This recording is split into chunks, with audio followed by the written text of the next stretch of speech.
আমার বিচারে কমলা একেবারে ঠিক সিদ্ধান্ত নিয়েছে।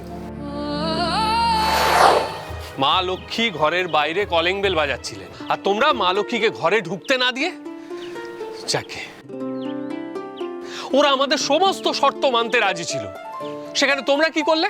কোটি কোটি টাকাকে দুচ্ছাই করে বাড়িতে একটা প্রবলেমকে নিয়ে এসে তুললে। তোমাদের সমস্যা কি বলো তো? তোমরা মহান সাজতে চাও।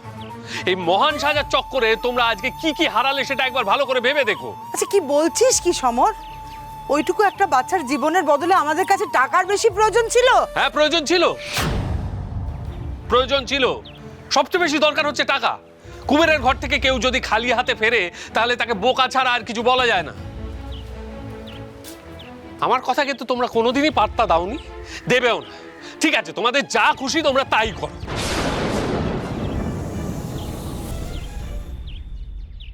মামা, আমার খুব খিদে পেয়েছে। ও মিন্টি শোনা, এরপর থেকে আর আমার খিদে পেয়েছে এই কথাটা মুখে বলতে হবে না। তুমি বলার আগেই উস করে খাবার চলে আসবে। মিঠি এ বাড়িতে আসার পর এই বাড়িটা কিরকম নতুন করে প্রাণ ফিরে পেল, তাই না?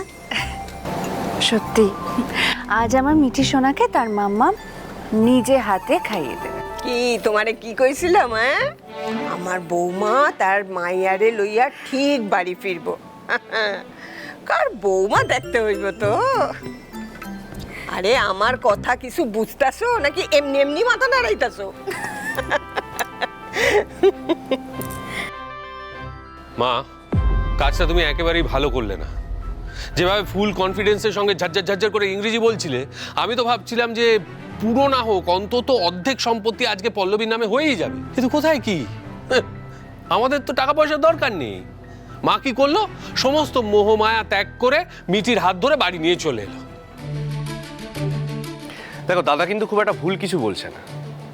আমি তোমাদের কাউকে লোভী হতে বলছি না। আজকালকার যুগে একটা বাচ্চা মানুষ করার পিছনে তো খরচ আছে। অ্যাটলিস্ট ওর ফিউচারের কথা মাথায় রেখে প্রপার্টির কিছু পার্সেন্ট তো তোমরা নিতে পারতে। আই নো মমস একটু ইমোশনাল, অত কিছু ভেবে দেখেনি, কিন্তু মিস্তি তুই তো শিক্ষিত, প্র্যাকটিক্যালি ভাবনা চিন্তা করতে পারিস। তোর তো একবার ভেবে দেখা উচিত ছিল। মানে ভালোই লাগছে না, ভাবলেই গা হাত পা একেবারে চিরবির চিরবির করছে। আমাদের সমস্ত প্রবলেম এক ঝটকায় সলভ হয়ে যেত। এক্স্যাক্টলি, প্রপার্টিটা তো মিঠির বাবার নামে। আইনত মিঠির এই সম্পত্তির ওপরে অধিকার আছে। আর আজ যদি মিঠির বাবা বেঁচে থাকতো তাহলে এই সম্পত্তির উত্তরাধিকারী তো মিঠিই হতো।